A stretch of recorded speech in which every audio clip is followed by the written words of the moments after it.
నమస్కారం ఈ న్యూస్ కి స్వాగతం హెడ్లైన్స్ చూద్దాం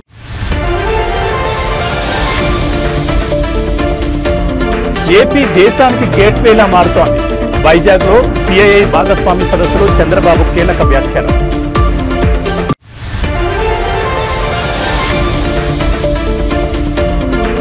జూబ్లీ హిల్స్ లో కాంగ్రెస్ ఘన విజయం బీఆర్ఎస్ అభ్యర్థి సునీత గోపీనాథ్ పై భారీ మెజార్టీతో గెలుపు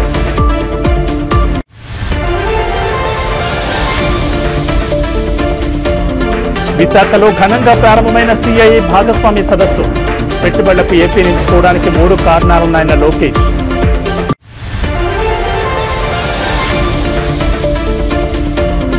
నవీన్ యాదవ్ గెలుపుపై మాకంటి సునీత సంచలన కామెంట్స్ ఆడబిడ్డపై కుట్రలు చేశారని ఆరోపణ ఇక డీటెయిల్స్ చూస్తే ఉత్కంఠ రేపిన జూబ్లీ హిల్స్ ఉప ఎన్నికలో కాంగ్రెస్ పార్టీ ఘన విజయాన్ని అందుకుంది సమీప ప్రత్యర్థి బీఆర్ఎస్ పార్టీకి చెందిన మాగంటి సునీత గోపీనాథ్ పై భారీ మెజార్టీతో గెలుపొందారు కాంగ్రెస్ అభ్యర్థి నవీన్ యాదవ్ దాదాపు 25,000 ఓట్ల మెజార్టీతో విజయం సాధించారు నవీన్ యాదవ్ అయితే ఉప ఎన్నికకు సంబంధించిన కౌంటింగ్ ప్రారంభమైనప్పటి నుంచి ఆధిక్యంలోనూ కొనసాగారు నవీన్ యాదవ్ పోస్ట్ బ్యాలెట్లు మొదలుకొని ప్రతి రౌండ్లోనూ ఆధిక్యాన్ని ప్రదర్శిస్తూ తన మెజార్టీని పెంచుకుంటూ ముందుకు సాగారు ఈ ఎన్నికల్లో బీజేపీ అభ్యర్థి లంకల్ దీపక్ రెడ్డికి డిపాజిట్ కూడా దక్కలేదు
దేశానికి గేట్వేలా ఆంధ్రప్రదేశ్ మారుతోందని ఏపీ సీఎం చంద్రబాబు అన్నారు పెట్టుబడిదారులే లక్ష్యంగా ఏపీ ఎదుగుతోందని తెలిపారు వైజాగ్లో జరుగుతున్న సిఐఐ పార్ట్నర్షిప్ సదస్సుకు చంద్రబాబు నాయుడు హాజరయ్యారు ఈ సందర్భంగా చంద్రబాబు మాట్లాడుతూ ప్రధాని మోడీ పాలనపై దేశ ప్రజలకు విశ్వాసం ఉందని 2047లోగా భారత్ నంబర్ 1 ఎకానమీ అవుతుందని ధీమా వ్యక్తం చేశారు ప్రజలు వనరులు సాంకేతికతను సమర్థవంతంగా వాడుకుంటే ఇండియాకు తిరిగి ఉండదని అన్నారు ఇప్పుడు ప్రపంచ దేశాలని భారత్ వైపే చూసే పరిస్థితి వచ్చిందని తెలిపారు పేదరికం అసమానతలు రూపుమాపేందుకు అనేక చర్యలు తీసుకుంటున్నామని పేర్కొన్నారు గ్రీన్ ఎనర్జీ వినియోగం స్వచ్ఛాంధ్ర దిశగా వేగంగా అడుగులు వేస్తున్నామని చంద్రబాబు తెలిపారు ఎక్కడికి వెళ్లినా ఐటీలో మనవాళ్లే ముందుంటున్నారని పేర్కొన్నారు రాష్ట్రానికి space city drone city electronics city quantum valley green hydrogen valley వస్తున్నాయని తెలిపారు సోలార్ విండ్ పంప్డ్ ఎనర్జీలో మన రాష్ట్రమే ముందుందని అన్నారు వైజాగ్ను సురక్షితమైన నగరంగా ఇటీవల కేంద్ర ప్రభుత్వం ప్రకటించిందని గుర్తు చేశారు దేశానికి గేట్వేలా ఏపీ మారుతోందని చంద్రబాబు తెలిపారు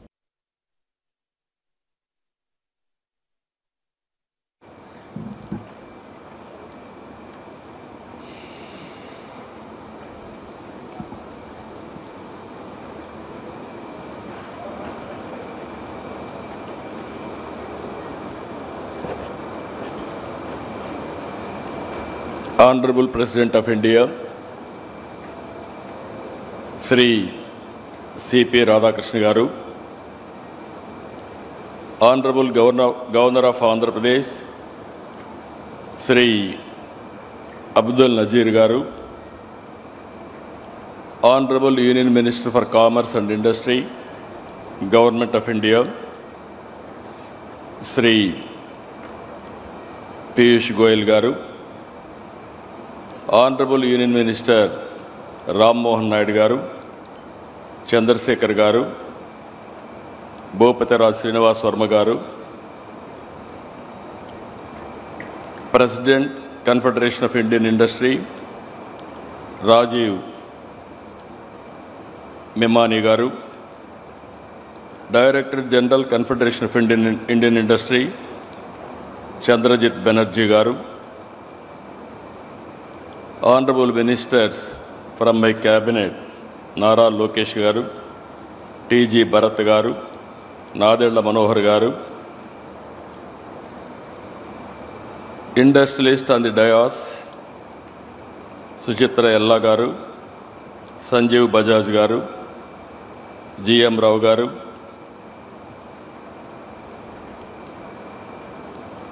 Siddharth Kalyan Garu, Karan Adani Garu, Sudarshan Venu Garu, Yusuf Ali Garu,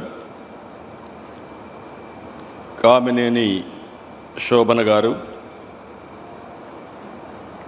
Chief Secretary Vijayanand Garu, His Excellencies from different countries, and also today it is very ఆడబిడ్డపై కుట్రలు చేశారని రౌడీజంతో కాంగ్రెస్ పార్టీ అభ్యర్థి నవీన్ యాదవ్ గెలిచారని బీఆర్ఎస్ పార్టీ అభ్యర్థి మాగంటి సునీత సంచలన ఆరోపణలు చేశారు. ఇవాళ ఆమె కౌంటింగ్ అనంతరం మీడియాతో మాట్లాడుతూ ప్రజలను భయపెట్టి ఓట్లు వేయించుకున్నారని ఆరోపించారు. పెద్ద ఎత్తున అధికార పార్టీ రిగ్గింగ్కు పాల్పడిందని, రౌడీజం చేసి గెలిచిందని కామెంట్ చేశారు. దీనిని కూడా గెలుపు అంటారని తాను అనుకోవడం లేదన్నారు. తన భర్త గోపీనాథ్ ఉన్నప్పుడు ఇప్పుడు మాట్లాడుతున్న వాళ్ళ ఆటలు సాగలేదని అన్నారు. కాంగ్రెస్ గెలుపు కాదని, నైతికంగా తాను గెలిచానని తెలిపారు. జూబ్లీహిల్స్ ఉప ఎన్నిక నిర్వహణలో ఎలక్షన్ కమిషన్ అటర్ ఫ్లాప్ అయిందని మాగంటి సునీత సంచలన స్టేట్మెంట్ ఇచ్చారు. ఒక కార్యకర్తకి అండగా ఉండాలి కదా, మరి అందరి కార్యకర్తలకి భయపెట్టిన వాళ్ళ దగ్గరికి వెళ్ళి ధైర్యం చెప్పి అండగా నిలబడి కార్యకర్తల కోసం మాట్లాడిన దాన్ని కూడా తప్పుగా తీసుకున్నారు. దాన్ని కూడా భూతద్దంలో చూపించారు. ఒక మహిళని ఇలా చేయడం ఫస్ట్ టైం మీరు చూస్తున్నారుగా. ఒక మహిళ మీద ఇలా చేయటం, దీన్ని గెలుపనరు.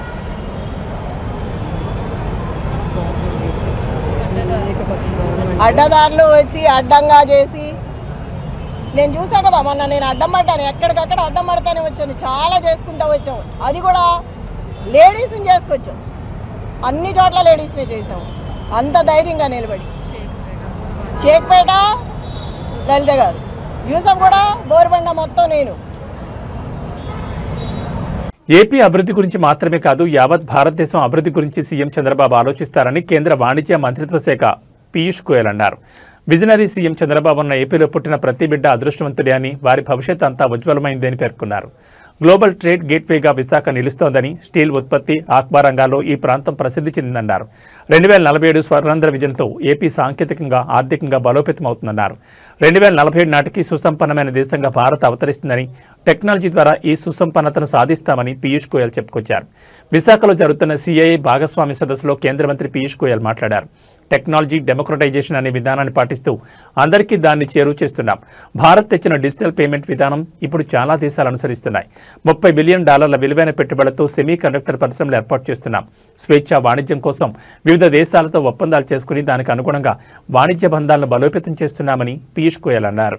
చంద్రబాబు గారు, I'd like to work with you to create a permanent facility in Andhra Pradesh where we can have big ticket seminars, conferences, exhibitions, and ITPO, the India Trade Promotion Organization, which has created the wonderful Bharat Mandapam in Delhi, would love to partner with your state and jointly prepare Andhra Mandapam.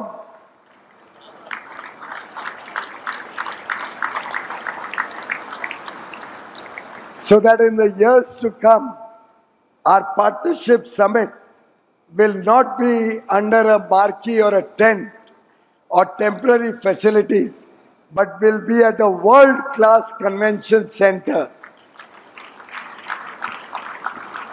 befitting your leadership and the talent and the wonders that Andhra Pradesh offers to the world. Inspired by Chanakya's Arthashastra, I present 3 pillars that define Bharat's approach to navigating the new geo-economic order. 1. Prosperity through technology. India's technology story is one of democratization and trade. It talks of scale and speed. It focuses on talent and skill. To our international partners, India offers not just a market, but partnership for shared prosperity and mutual growth. Our young, aspirational engineering talent, our digital infrastructure, and our vibrant startup ecosystem provide the perfect launchpad for globally scalable solutions. Second, trust through righteousness, Vishwas through Dharma. In the new geo-economic order, trust is the most valuable currency. India has emerged. పెట్టుబడులకు AP ఎందుకు అత్యంత అనుకూలమైన గమ్యస్థానమో రాష్ట్ర IT విద్యాశాఖ మంత్రి నారా లోకేష్ వివరించారు. రాష్ట్రంలో అనుభవజ్ఞమైన నాయకత్వం, వేగవంతమైన పాలన, కేంద్ర రాష్ట్ర ప్రభుత్వాల సమన్వయం ఉన్నాయని, పెట్టుబడిదారులు ఎలాంటి సందేహాలు లేకుండా ముందుకు రావచ్చని ఆయన భరోసా ఇచ్చారు. విశాఖపట్నంలోని ఏయూ ఇంజనీరింగ్ కాలేజ్ గ్రౌండ్స్లో కూటమి ప్రభుత్వం ప్రతిష్టాత్మకంగా నిర్వహిస్తున్న 30వ సిఐఐ భాగస్వామి సదస్సు ఘనంగా ప్రారంభమైంది. ఉపరాష్ట్రపతి సిపి రాధాకృష్ణన్ ఈ సదస్సును ప్రారంభించారు. ఈ సందర్భంగా ఏర్పాటు చేసిన సభలో మంత్రి లోకేష్ మాట్లాడుతూ ప్రపంచ ఆర్థిక వృద్ధికి భారతదేశం ఇంజన్గా నిలుస్తున్న తరుణంలో సిఐఐ సదస్సుకు ఏపీ ఆతిథ్యం ఇవ్వడం గర్వకారణంగా ఉందని అన్నారు. పెట్టుబడుల కోసం ఏపీని ఎందుకు ఎంచుకోవాలని చాలామంది నన్ను అడుగుతారు. అందుకు ప్రధానంగా 3 కారణాలున్నాయి. మొదటిది అనుభవం, దార్శనికత కలిగిన సీఎం చంద్రబాబు నాయకత్వం. ఒక రాజకీయ నాయకుడికి వారసత్వాన్ని నిర్మించే అవకాశం జీవితంలో ఒక్కసారి వస్తుంది. కానీ రాష్ట్ర ప్రజలు చంద్రబాబుకు అమరావతి, విశాఖపట్నం రూపంలో రెండో వారసత్వాన్ని నిర్మించే అవకాశం ఇచ్చారని లోకేష్ పేర్కొన్నారు. Requesting him to kindly address us.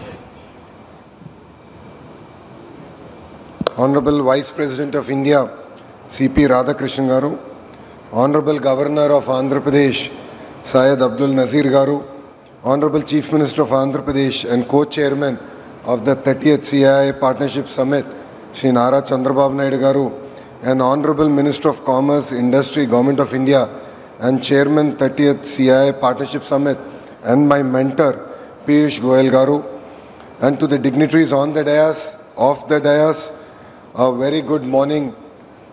It is a privilege to welcome you to Visakhapatnam, a city where hills meet the sea, where ideas lift off. Andhra Pradesh is proud to host the CII Partnership Summit 2025 at a time when India is emerging as the world's growth engine. Quite a few people ask me why they should consider Andhra Pradesh as their destination, as their home. And I only give them 3 clear reasons. First, we have a leadership with a clear track record. It is none other than our Chief Minister, Shri Nara Chandrababu Naidu Garu. Politicians have an opportunity to create one legacy, but people of my state have been kind to give him another opportunity to create a second legacy, and that legacy is what we see today in front of us, which is Amravati and Visakhapatnam. The second reason you should consider Andhra Pradesh is, of course, our speed.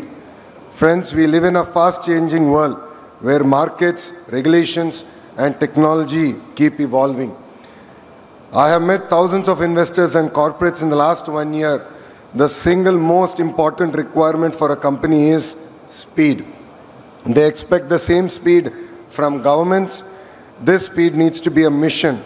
We need to grant land, permits, approvals, incentives with a speed that the project can take off and serve the markets. And to all the industrialists who are here in the audience, we will beat your company's speed. Congress పార్టీలో జోష్ నెలకొనగా ఫలితాలపై రాష్ట్ర మంత్రి పొన్నం ప్రభాకర్ స్పందించారు. ప్రజలు తమ ప్రభుత్వానికి అండగా నిలుస్తున్నారని, ఈ తీర్పుతో మరింత బాధ్యతగా పనిచేస్తామని ఆయన అన్నారు. మీడియాతో మాట్లాడిన పొన్నం ప్రభాకర్ జూబ్లీహిల్స్ గెలుపును తాము ముందే ఊహించామని చెప్పారు.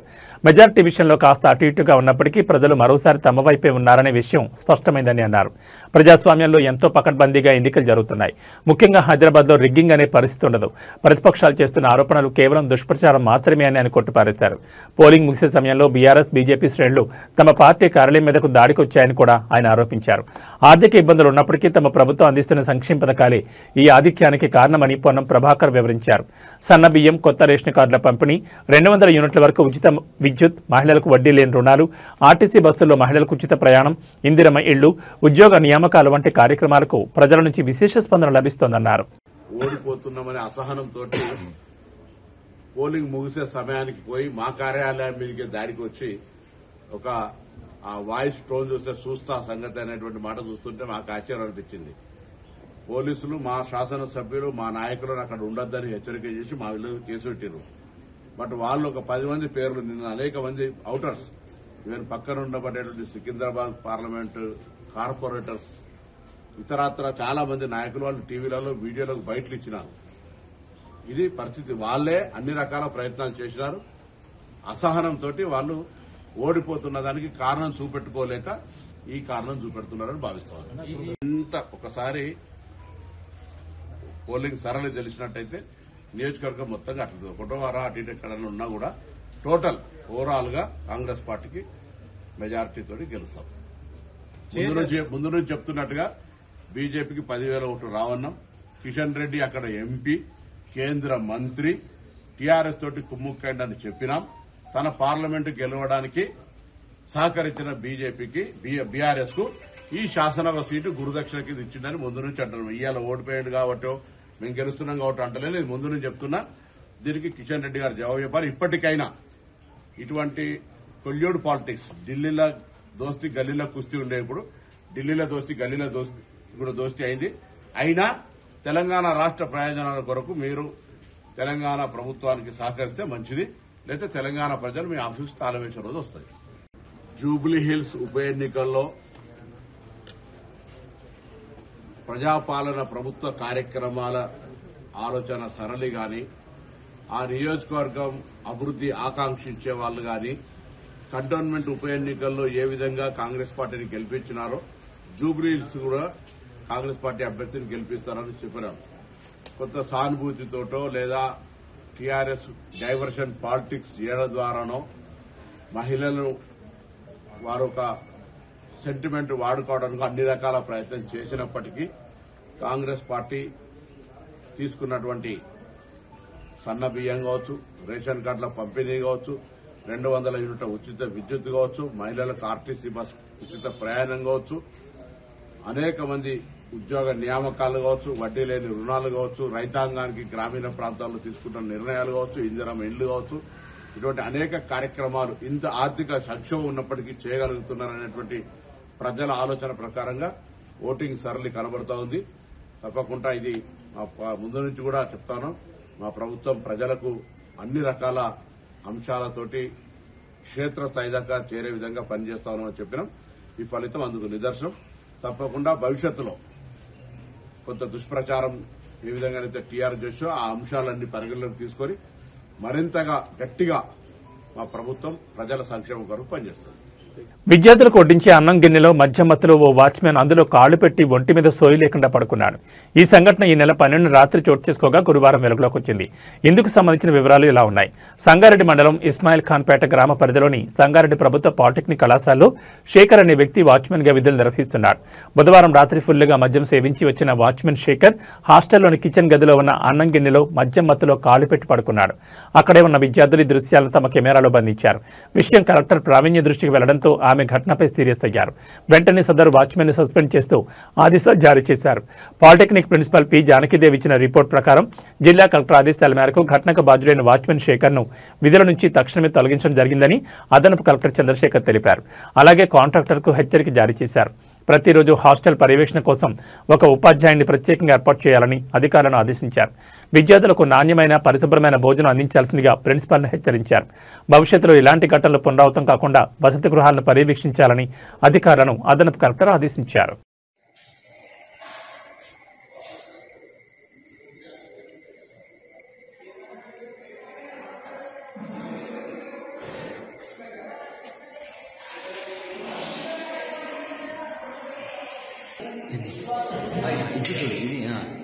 మంచిది.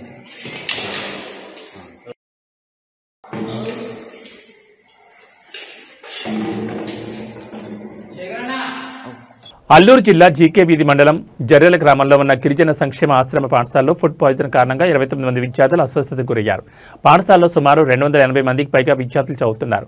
అయితే వారందరూ బుధవారం రాత్రి భోజనం చేశారు. ఈ క్రమంలో భోజనం చేసిన వారిలో 29 మంది వాంతులు విరేచనాలతో అస్వస్థతకు గురైనట్లు విద్యార్థుల తల్లిదండ్రులు తెలిపారు.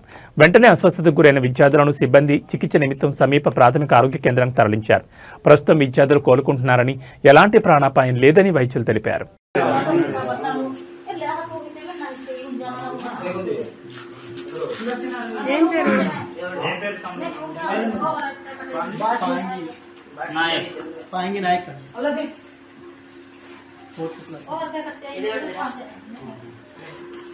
డాడీ పేరు ఏం పేరు?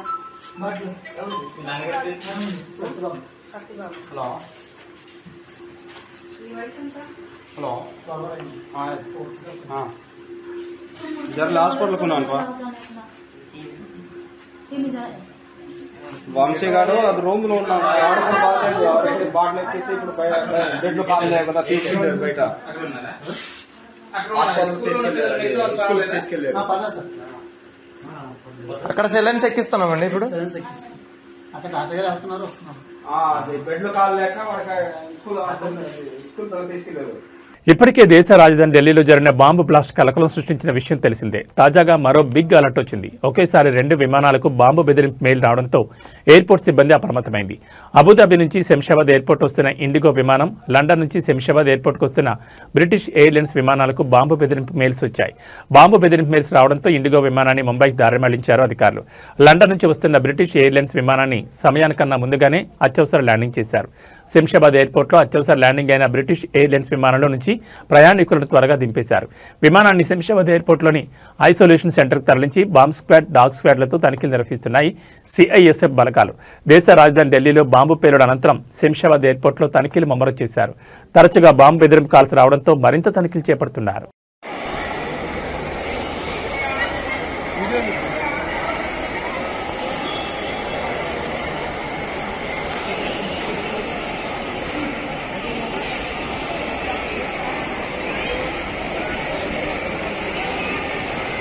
కలియుగ ప్రత్యక్ష దైవం తిరుమల శ్రీ వెంకటేశ్వర స్వామివారిని నిత్యం వేలాది మంది భక్తులు దర్శించుకుంటారు.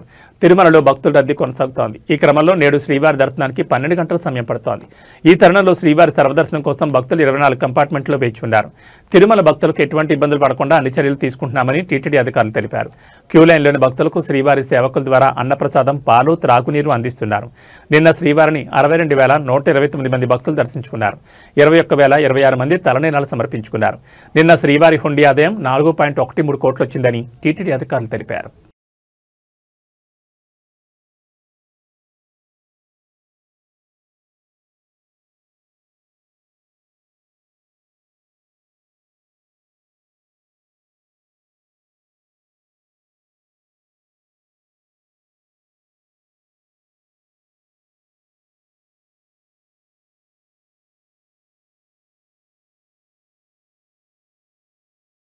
ఇవి బులెటిన్ విశేషాలు. మరో బులెటిన్లో మళ్ళీ కలుసుకుందాం. నమస్కారం.